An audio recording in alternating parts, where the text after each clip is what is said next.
안녕하세요. TQQQ 연구소입니다. 나스닥이 13일 연속 상승으로 금요일 밤 장을 마감했습니다. 1992년 이후 처음입니다.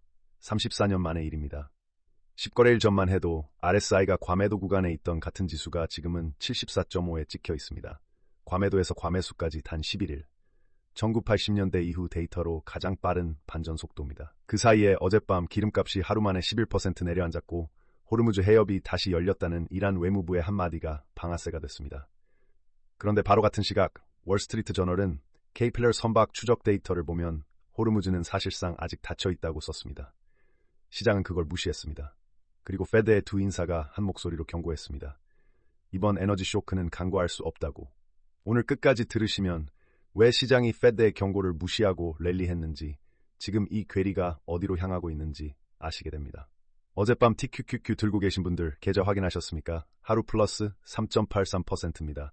그게 아무 이유 없이 올라간 게 아니라는 이야기부터 시작하겠습니다. 어젯밤 장을 재현해 드리겠습니다. 한국 시각 금요일 밤, 테헤란에서 모든 상업 선박에 대해 호르무즈 항로를 개방한다는 이란 외무부 공식 발표가 나왔습니다. 트럼프는 곧바로 트루스 소셜에 올렸습니다. 이란이 다시는 해협을 닫지 않기로 합의했다. 그 순간 기름값이 무너졌습니다. WTI 5월물은 배럴당 83.85달러로 마감, 하루 낙폭 10.84달러, 퍼센트로 마이너스 11.45%, 브렌트는 91.87달러, 마이너스 7.57%, 단일 거래일 기준으로 2022년 우크라이나 침공 직후 이후 가장 큰 낙폭이었습니다. 천연가스도 동반 약세였고 원유 ETF USO는 마이너스 7.79%로 주저앉았습니다. 반면 주식은 불이 붙었습니다. 나스닥 100은 장 초반 약보합에서 출발했지만 오후 들어 본격 상승 플러스 1.31%로 마감하며 648.85까지 올랐습니다. S&P 500은 플러스 1.20%로 7126, 사상 최고치를 다시 갈아치웠습니다. 다우는 플러스 1.79%로 49,447. 체감상 대형주와 중소형주가 동시에 뛰었고 반도체 ETF SOXX는 플러스 2.4%를 더했습니다. 4월 한 달 누적으로는 SOXX가 플러스 22.79%, 이 한 달 동안 반도체에만 22% 들어왔다는 뜻입니다. TQQQ는 하루에 플러스 3.83%, 종가 58.59달러. 주간으로 보면 TQQQ는 플러스 19.16%, 4월 누적은 플러스 35.53%. 한 달 사이 3분의 1이 넘게 불어난 겁니다. 결정적 장면이 하나 더 있습니다. 빅스가 17.48까지 밀렸습니다. 4월 한 달 동안만 마이너스 28.7%. 에너지 쇼크 공포가 한 달 사이에 약 3분의 1 증발한 겁니다. 공포 탐욕 지수도 전날 62에서 68로 올라갔고 6포인트 사이의 시장 심리가 중립적 낙관에서 탐욕으로 넘어왔습니다. 여기까지는 뉴스가 모두 전하는 이야기입니다. 이제 뉴스가 빼먹은 부분을 보여드리겠습니다. 첫 번째 의문, 호르무즈는 정말 열렸을까요? WSJ가 인용한 케이플러 선박 추적 데이터를 보면 랠리가 진행된 그 시간대에 해협을 빠져나간 상업 선박은 약 20척 수준이었습니다. 평상시 통과량의 10분의 1에도 못 미칩니다. 이라크 남부 원유 수출이 한 달 만에 재개됐다는 보도가 나왔지만 실제로 적재를 시작한 유조선은 단 한 척이었습니다. 같은 시각 이란 혁명수비대 해군 사령관은 이런 성명을 냈습니다. 휴전 중에도 적이 해협을 통과하려 했지만 우리가 물러나게 했다. 정부 공식 라인은 열렸다고 하는데 현장 해군은 선박들을 선별적으로 막고 있다는 뜻입니다. 한편 이란 외무부는 같은 밤에 휴전 기간은 딱 2주이고 연장 논의는 아직 없다고 못을 박았습니다. 익명의 이란 고위 관계자는 또 이런 말을 남겼습니다. 나토성 농축 우라늄은 우리에게 신성한 것이다. 어떤 경로로도 국외로 반출되지 않을 것이다. 미국은 반대로 이란 우라늄은 미국으로 옮겨진다는 입장입니다. 말이 정반대로 가고 있습니다. 즉 지금 시장이 한방에 11% 가격에 박아놓은 호르무즈 재개는 조건부이고 기한부이고 부분적입니다. 그런데 오일은 단 하루에 11% 내려갔습니다. 두 번째 의문, 시장은 왜 이 조건부 재개를 완전 해결로 받아들였을까요? 여기서부터가 오늘 분석의 본론입니다. 어젯밤 장 마감 전 페드 부의장 크리스토퍼 월러의 연설이 있었습니다. 핵심 발언을 그대로 옮겨드립니다. 3월 헤드라인 PCE 인플레이션은 전년 대비 3.5%까지 오를 가능성이 높다. 페드 목표치 2%를 1.5%포인트 초과하는 숫자입니다. 월러는 이어서 말했습니다. 일시적 쇼크 한 번은 지나가 볼 수 있다. 그러나 연쇄적 쇼크 후에는 인플레이션 점프를 더 이상 간과하기 어렵다. 그리고 이 말도 남겼습니다. 시장이 장기 분쟁 리스크를 저평가해왔던 것으로 보인다. 월러라는 인물을 알고 이 발언을 들으셔야 합니다. 월러는 원래 비둘기파로 분류되는 인물입니다. 지난 3월 FOMC 때 그는 인하에 찬성 반대표를 던질 생각이었다고 본인이 나중에 공개적으로 고백한 사람입니다. 오일 쇼크 때문에 생각을 바꿨다고 자기 입으로 밝힌 사람입니다. 그 사람이 지금 PCE 3.5%를 입에 올렸다는 게 이 연설의 무게입니다. 월러만이 아닙니다. 샌프란시스코 여는 총재 메리 데일리도 어젯밤 같은 맥락의 발언을 남겼습니다. 데일리는 월러보다도 한 단계 더 비둘기파에 가까운 인물로 알려져 있습니다. 데일리는 이렇게 말했습니다. 유가 쇼크 이전에는 2026년에 한두 번의 인하가 필요하다고 봤었다. 과거형입니다. 그리고 이어서 지금은 관망 모드이고 이곳이 꽤 편안한 자리라고 덧붙였습니다. 문장의 무게를 해석해드리면 이렇습니다.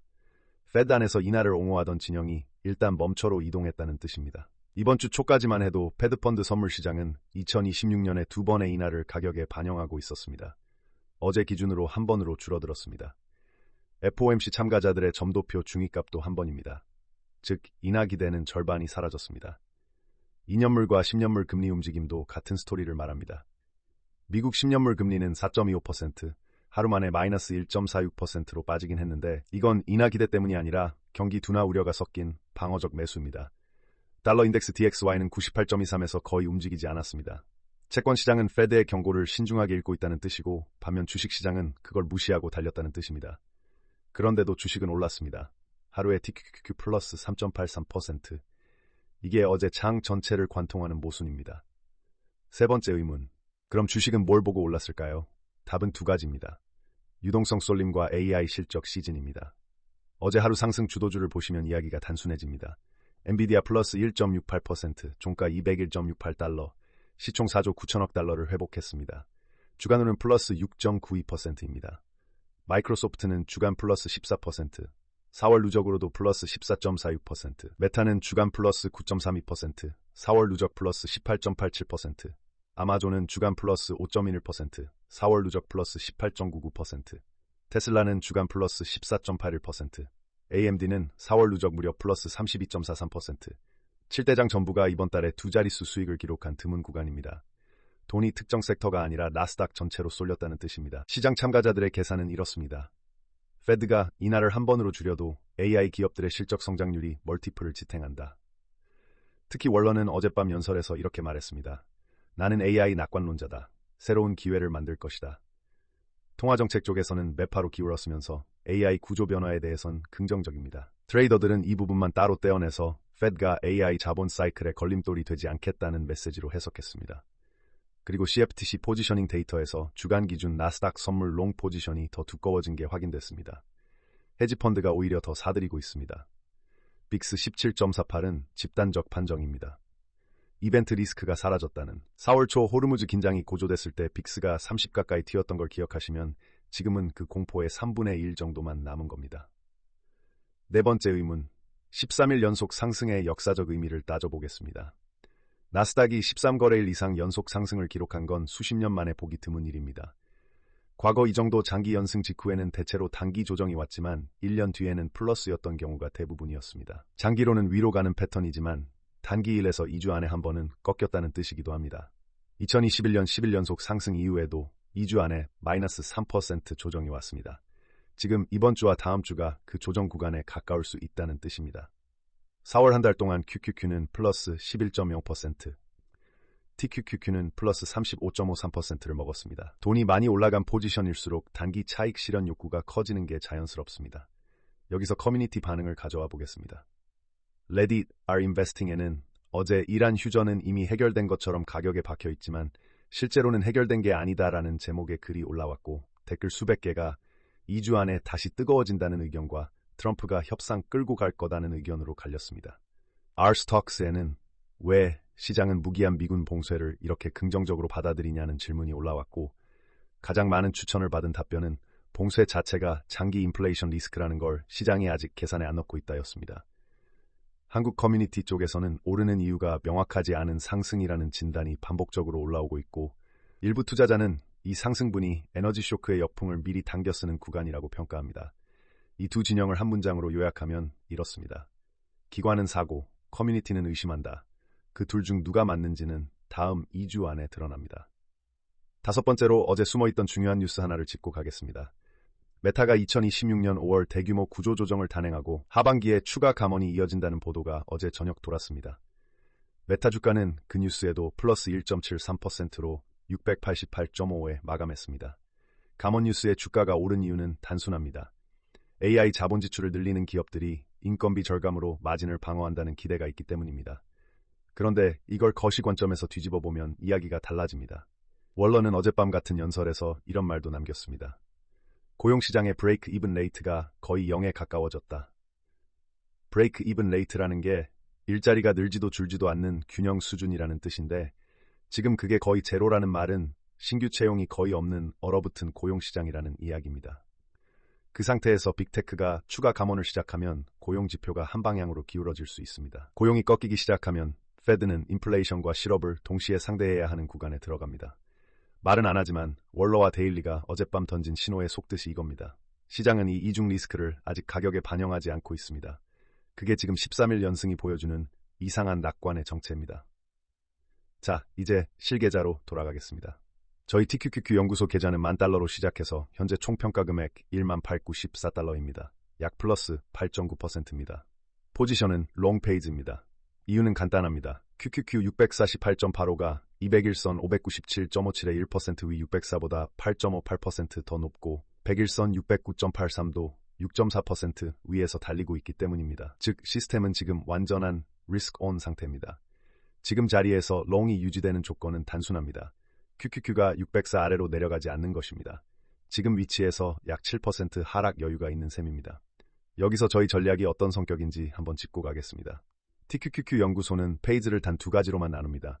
추세가 살아있으면 공격 모드, 추세가 깨지면 방어 모드. 복잡한 비중 분산 없이 이 두 상태만 오갑니다. 이유는 분명합니다. $10,000를 16억으로 만드는 길은 다른 데 있지 않기 때문입니다. 대부분의 투자 전략은 현금을 늘 일정 비율로 들고 시장이 빠질 때마다 조금씩 들어가는 분할 매수를 권합니다. 합리적인 방식이고 포지션별 수익률도 괜찮게 나옵니다. 그러나 쌀 때만 매수하는 방식, 시드의 일부만 굴리는 방식으로는 3배 레버리지의 복리 구조가 $10,000를 16억까지 끌고 가게 하지 못합니다. 물론 백테스트가 미래 수익을 보장하지는 않습니다. 하지만 대세 상승장에서 투자 금액 전액이 3배 레버리지에 공격적으로 노출되어 있어야 10년 복리 끝에서 겨우 그 자리에 닿을까 말까입니다. 공격과 방어 사이에 중간값을 두지 않는 이유가 여기에 있습니다. 이 전략은 한 번의 대세 상승장을 기다리는 전략입니다. 그 상승장을 온전히 올라타기 위해 그 전까지는 수많은 휩소와 가짜 시그널, 들어왔다 나갔다 반납한 이익들을 인간지표 취급을 받으며 다 견뎌야 합니다. 봄에 꽃을 피우기 전까지 앙상한 가지로 서 있는 나무처럼 오랫동안 아무 일도 일어나지 않는 것처럼 보이는 시간이 이어집니다. 그러다 한 번의 봄이 10년치 수익을 설명해주는 구조, 그게 이 전략의 본질입니다. 지금은 마침내 봄이 왔고 여름을 기다리고 있습니다. 해지 페이지에 대해서도 자주 받는 질문이 있습니다. TQQQ가 결국 다시 올라갔으니 저희가 해지 페이지로 전환해서 GLD로 갈아탄 건 결과적으로 손해 아니냐, 이 전략 자체가 무의미한 게 아니냐는 질문입니다. 답은 아니다입니다. TQQQ가 나중에 회복했다고 해서 그 과정이 편안했던 건 아닙니다. 해지 페이지 구간 동안 TQQQ를 그대로 들고 있었다면 GLD로 갈아탔을 때보다 10% 넘게 더 깊게 하락한 시점이 있었습니다. 그 하락 구간에서 언젠가는 다시 오를 것이라는 믿음 하나로 내 계좌가 반토막 나는 걸 지켜보는 일은 아무에게도 쉽지 않습니다. 감정과 실제 매매는 다른 영역입니다. 이 지점에서 솔직하게 덧붙이겠습니다. 저점을 정확히 맞출 수 있고 그 저점에서 전액을 한 번에 투입할 담력이 있는 분이라면 어떤 전략도 필요 없습니다. 본인 직관대로 하시면 됩니다. 이번처럼 시장이 34년 만에 신기록을 세울 만큼 단기 반등할 거라는 것을 미리 읽어내신 분도 직관을 믿고 가시면 됩니다. 저점과 회복 시점을 정확히 아는 사람을 이길 수 있는 시스템은 없습니다. 저희 전략은 그 아는 사람이 되려는 게 아니라 저점을 못 맞추는 평범한 투자자가 10년 실험 동안 투자금을 지키고 복리를 살려 나가기 위한 장치입니다. 6번째, 이번 주말과 다음 주 체크포인트를 정리하겠습니다. 가장 먼저 월요일입니다. 2026년 4월 20일 월요일, 파키스탄 이슬람아바드에서 미국과 이란의 직접 협상이 예정되어 있습니다. CBS에 따르면 부통령 펜스가 미국 협상단을 이끌 가능성이 높습니다. 협상 결과가 시장에 알려지는 시점은 한국 시각 월요일 밤 미국 정규장 개장 전후입니다. 만약 이 협상에서 제재 완화, 동결 자산 60억 달러 해제 같은 구체적 합의가 나오면 5일 추가 하락, 주식 추가 상승 가능성이 있습니다. 반대로 결렬되거나 유의미한 차이가 여전하다는 시그널이 나오면 이번 주 11% 5일 낙폭 중 절반은 하루 만에 되돌려질 수 있습니다. 두 번째 체크포인트는 3월 PCE 발표입니다. 월러가 3.5%를 입에 올렸다는 건 페드가 이미 데이터 프리뷰를 받았을 가능성을 시사합니다. 실제로 3.5%가 찍히면 5월 FOMC에서 매파 수사가 강해지고 반대로 3.1% 미만으로 나오면 월러가 과잉 반응했다는 내러티브로 시장은 안도 랠리를 시도할 겁니다. 세 번째 체크포인트는 메타의 5월 구조조정 공식 발표입니다. 이게 구글, 아마존, MS로 번지면 빅테크 전반의 인건비 구조조정 신호탄이 됩니다.